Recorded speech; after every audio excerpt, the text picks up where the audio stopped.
Good afternoon, everybody. This is Krista with Magnolia Ridge Farm and Gardens, and today we're going to talk about the Pantry Challenge Week 1. Week 1 did not go so great for me. In the last video that I recorded, I actually did go over the first few days, so I'm not really going to repeat that. I will throw up a couple pictures here from the first day of the year where we had the sweet potato casserole, the typical New Year's dinner, and then the next day I made breakfast with the leftovers using some canned hash, leftover turnip greens, and putting fried egg on top. And then that night we used the cream sauce with the chicken and broccoli. So just a couple quick things. And then Tuesday is kind of where I left off from that video. Tuesday, I had thawed out that mystery meat package, which ended up being cooked turkey. And so I made some turkey soup, which was great because then the kids had lunch the next day as well. And then the next day, Wednesday, I was actually feeling pretty poorly. And I had taken a nap. And so my sweet husband didn't want to disturb me. So he went and picked up deli sandwiches and soup. So I am not going to fault him for that because he was being kind. But the next day we had the salad kits that I needed to use and some homemade hamburgers with some fried potatoes. And I did record a little bit of video snippet with the fried potatoes.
That is something I don't do very often because it's just one of those really time-consuming processes because you have to have like the single layer and you have to fry it and it's not that great for you.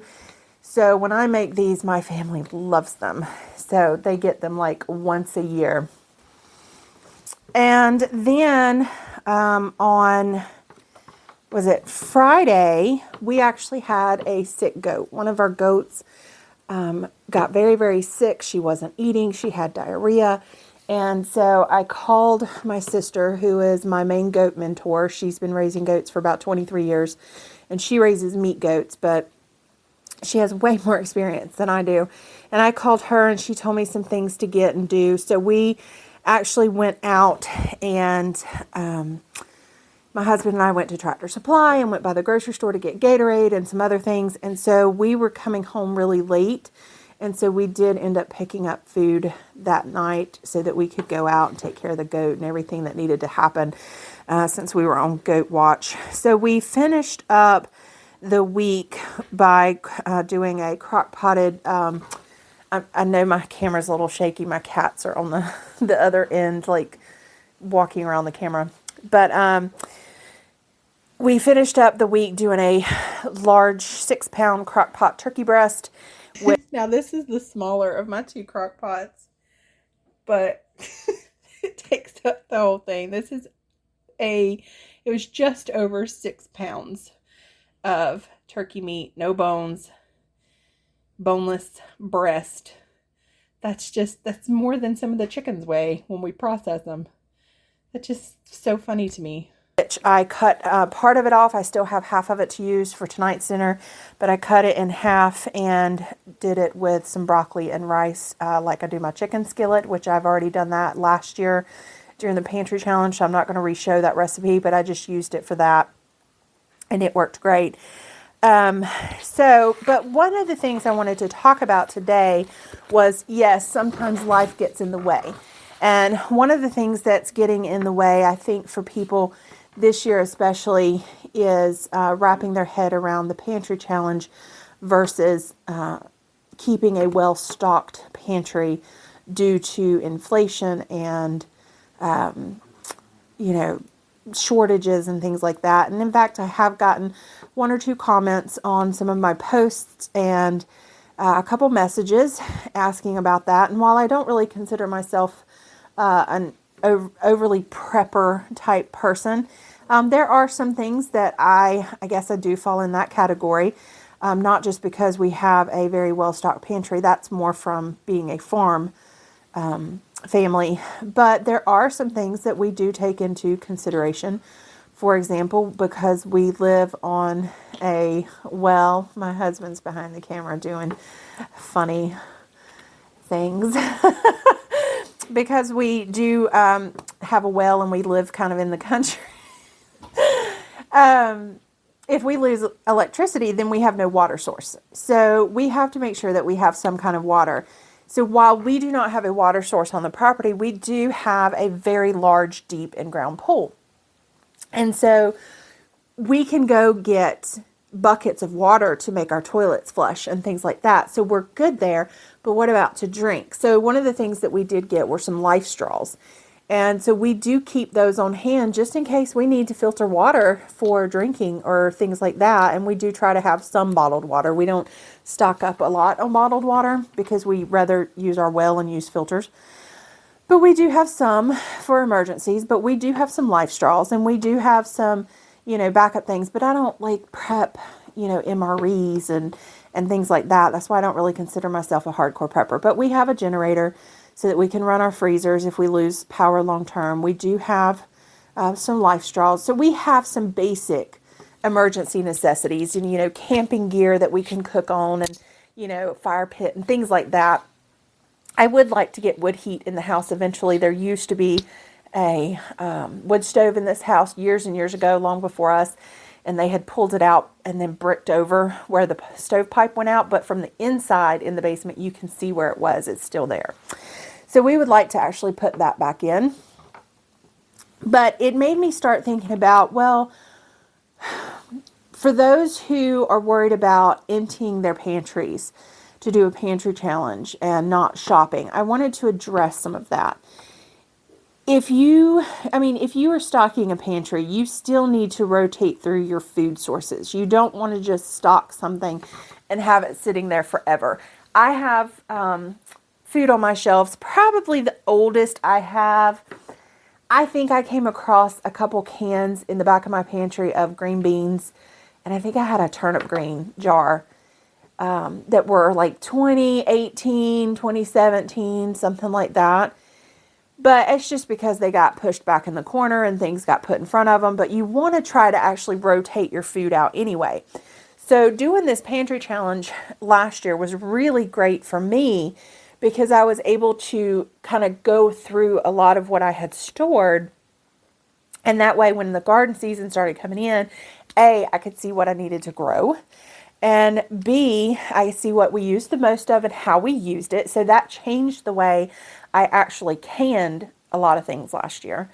And C, it made me use up those things so that when I started canning our fresh produce, those things are now what I'm using this year. Of course, there are some things that I have a ton of, like jam. When I make jam, I make a ton of it. I love making jam, but we don't use a lot of jam. So I have jam from 2020 and, I have strawberry jam and I have blackberry jam. So I really need to start working on that because I have not had to make any in a few years and I do enjoy making it. So I want to make some more.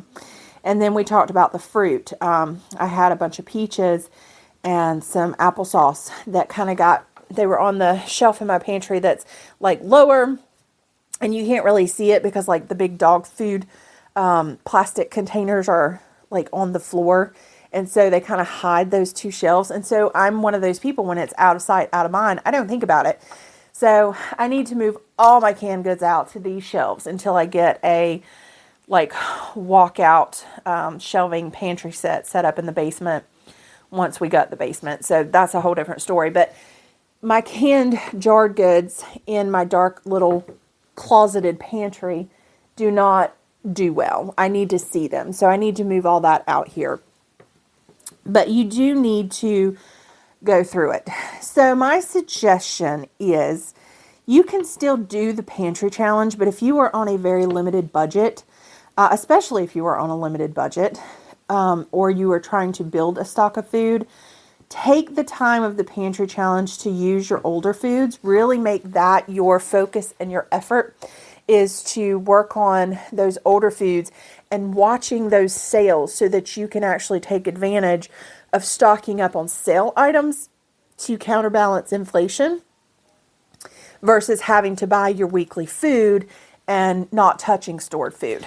I had to take a quick break to work on dinner before I burnt it. All right. So back to what I was saying. If you don't want to completely not do shopping because you're worried about inflation and having a store of food and making sure, especially if you don't think you have 2 months worth of food, then go ahead and work through the food you have. Or maybe one of your rules is a certain budget, and then you leave your normal, like if you normally spend $200 a week, you can say, okay, I'm going to work off of my pantry foods and $100 a week, and then use this extra $100 a week to help build my stock out for the future. And so that way it's helping you rotate through your stored foods, making you get a little creative, but also helping you build your stock as well. So that's the beauty of the Three Rivers Challenge with Jessica, is she lets you make your own rules so you can make it work for you. One of the things that I wanted to kind of look through to help people in that vein is upcoming shortages, so that you can take this opportunity to maybe work through, if you have a decent stock and a decent pantry, but you don't want to see it go down, you can use this opportunity to maybe bulk up some items where we may be in a shortage this year with the money you would normally spend on regular groceries. So I've been hearing a few different things through online sources. Maybe I should just come to grips with the fact that maybe I really am a prepper, because I actually do like to watch certain prepping channels like Pinball Preparedness and The Angry Prepper. I just like watching The Angry Prepper. He's fabulous, and I have an affinity for cuss words, and so listening to him talk just makes me laugh. But so maybe I'm more of a prepper than I thought I was. Anyway, so I have been hearing rumblings, and because I do follow the agricultural news, I have been seeing some farm news and things come across the airwaves with potential shortages and things that are going to affect us in different ways. So I want to go over a few of those. Different people have brought up dairy products like butter. And I think from some of my research, some of that is due to one, stock feed, that a lot of like your grains and things come from Ukraine. And then we've also had a ton of droughts and things across our Midwest. So our grains have not been that great. So a lot of people have downsized their herds and stuff due to feed issues. But not to mention California. There's a lot of dairy farms and stuff out in California, and they have just suffered tremendously with drought for, I don't know, like a decade. So I know the farms out there are really suffering. So I have not seen a ton about dairy products, but I have noticed in my store that butter has almost doubled in price, even at Aldi. So if you can stock up on butter, or if you have find a local source for cow's milk, goat's milk, things like that, that you can make butter. Goat's milk, from what I understand, does not make butter as well because it doesn't have as high of a fat content. You have to look for certain breeds of goats. I'm still new to that because I am working on my dairy goats, but we have not started milking yet. So you might want to do some investigation on that. Everybody knows that chicken and eggs right now are a huge thing.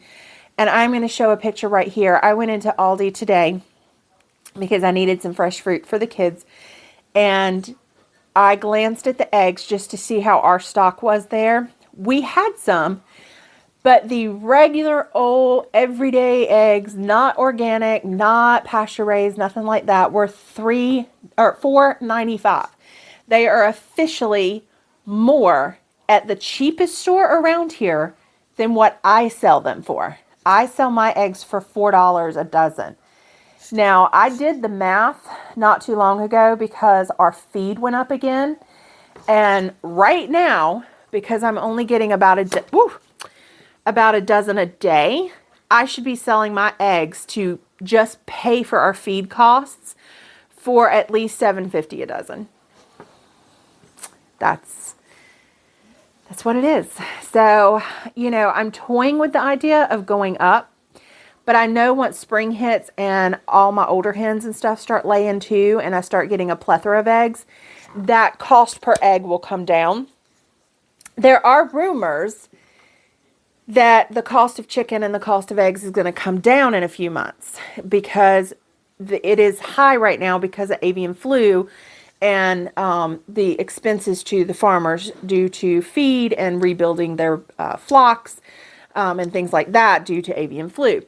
So according to the Bureau and stuff, the price is going to start coming down. But we all know how inflation works. It doesn't always go back down once it's gone up. And I don't really see with one of the other shortages that we're going to continue to see because of the war in Ukraine and the droughts being corn and wheat products, I don't see our feed going back down. So if our feed does not go down, then yes, the price per egg may go down when I'm getting more of them, but that you still have to balance that.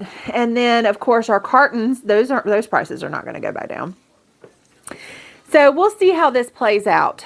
But as of right now, the shortage and the supply is up, the demand is up, the supply is down. So for the next few months at least, but I am predicting longer than that, I think you're going to see some higher prices on eggs and poultry and less supply of that. Fingers crossed we do not have another bout of avian flu. I'm not saying it was an engineered scare, but we have, the issues with the chicken prices, turkey prices, and egg prices right now. Now, on top of that, they're saying that beef will go up once the chicken starts coming down.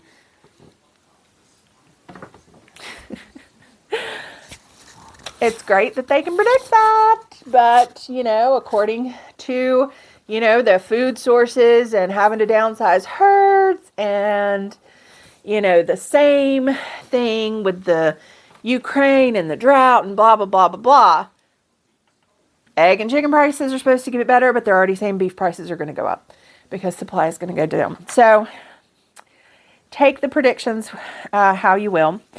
But again, there's your sources. Chicken, don't go stock up on chicken yet unless you see a great sale because the prices are predicted to come down. I don't know if that's going to be true or not. Eggs are crazy. I guess if you can find them, keep them. If you live near me, I have them for $4 a dozen right now, which is cheaper than Aldi. Cereal, bread, flour, all of those things are going to be affected. Oil and any products that use oil like peanut butter, those are going to be affected. And all this is stemming from, again, the severe droughts in California and the Ukraine oil issues. So I know that everyone's been hearing about the bomb cyclones that are coming in and hitting California. They're having landslides. They're having crazy rains, things like that. So I looked into that a little bit more in depth to see how that was affecting their drought. And they're saying that the drought has been so severe for so long that they would need multiple cold, wet winters like we're having this year to catch up. So they're still in a massive deficit in California. So it's not going to improve anytime soon as far as their products, because California is a massive produce producer. They are the state with the largest amount of produce and goods that ship all over the U.S. I'm throwing pins.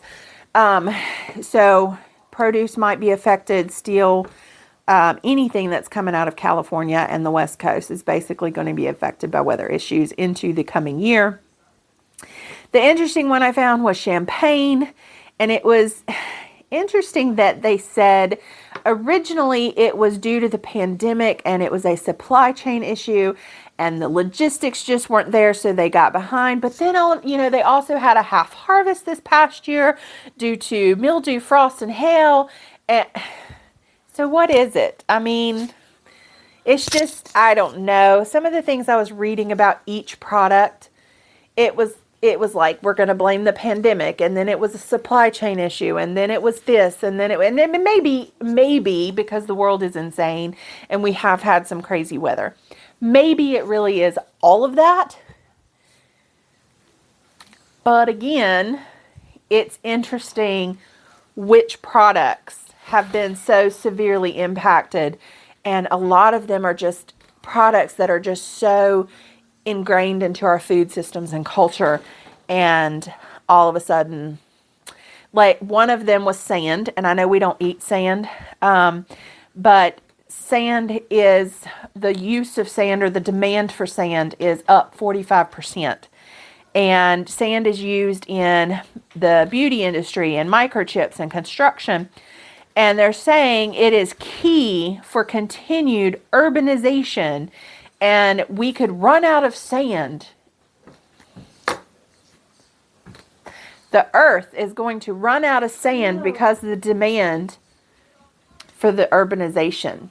Maybe we might want to rethink all these buildings and housing developments and cement. And I'm just saying, maybe cities aren't such a great idea if you think we're going to run out of sand for construction and makeup. And I don't know about y'all, but some of these things just sound really crazy to me. Anyway, liquor and beer, it stems from, again, bad harvests and also the aluminum can industry, because aluminum, and that affects your cannon lids too. Start looking for those now if you need them, because it is off season. That's also going to affect canned pet food.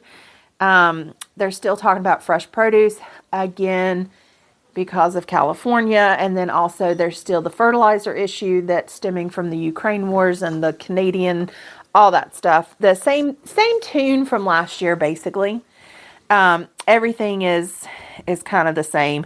A new one I heard was coffee, because of some storms that kind of hit South America. It decimated the crops. That's one I'm particularly worried about, so I need to stock up on coffee because I cannot function without coffee. The rest of it is, prescription meds. I looked into that one. Manufacturing quality issues is why we're shortage on prescription medications. They're having all kinds of quality control issues in the manufacturing companies. Okay. Just, okay. Anywho, same with baby formula. Originally, the blame was on the Abbott manufacturing facility, and I believe it is Michigan. And so they had to shut down. But now we're going to still see baby food formula issues this year because the weather and stuff is keeping that facility from functioning. And there's delays in the logistics all over the world. And also the demand is down. Because people were, I actually read an article that said because people were worried about where they were going to get formula, they started using what they had instead of buying new. And so the demand for baby formula went down, which caused the supply to go down. And so now there's a shortage. I actually read that. People are crazy, and what people believe is crazier. That's all I'm going to say. Anyway, The U.S. government sites say that there's not going to be a shortage, that everything's good for certain things, but these are just some of the things that I specifically looked into and read articles on. I didn't go to, one site and say, oh, let me see what this person says. These are things that I've heard from multiple sources, and I actually went and read articles and investigated. You can do the same thing. You can go and pull the articles. You can go and pull the CDC reports and the USDA reports and all of that stuff. It's really easy. I did look up seed supplies, and everybody seems like those are going to be good this year. Certain varieties, and especially maybe some heirloom varieties in hard-hit areas, those supplies may be a little iffy, but overall, seed supplies should be good. I think the one that was most mentioned that may be iffy is certain varieties of beans.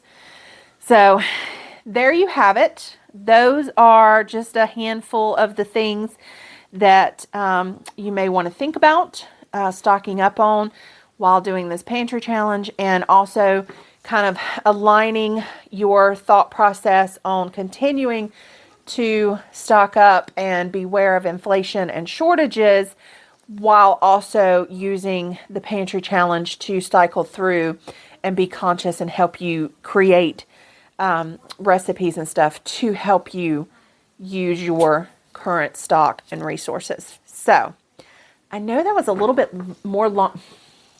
The cat just jumped from the table and it shook the whole thing. Now, that was a little more long-winded than I intended for this little pantry chat. However, I wanted to give you an update on our first week, but as well as talk through some of the concerns that people have in doing something like this, as well as take the opportunity to look into some of these shortages and making sure you keep your pantry stocked in areas that you need to be aware of. So I hope this information was helpful. Please like and subscribe. I went on the other day and I was like so close to 500. I was like, oh my gosh, I never even expected to get that far. But the fact that I'm here now, thank you so much. I'll have to do something special for 500. I don't know. But I would kind of, now that I'm here, I kind of would like to see the channel grow, and not just for me, but I have so enjoyed talking to you guys and meeting some of you and following your channels and things like that. And the fact that I have inspired a few people, that just feels so good. So, thank you, everybody. I've really appreciated it. So, that was really exciting. So I hope this information was good for you as well. Let me know if you like this kind of stuff. And, if I hear things, I'll be happy to share. The next few posts, we should be getting back into some recipes. I've got a lot of recipes coming up this week that I'm excited about. And I've got some plans to start gardening and going through seeds. So I'll be sharing some of that too. So thanks for watching, and we will see you on the next one. Bye, guys.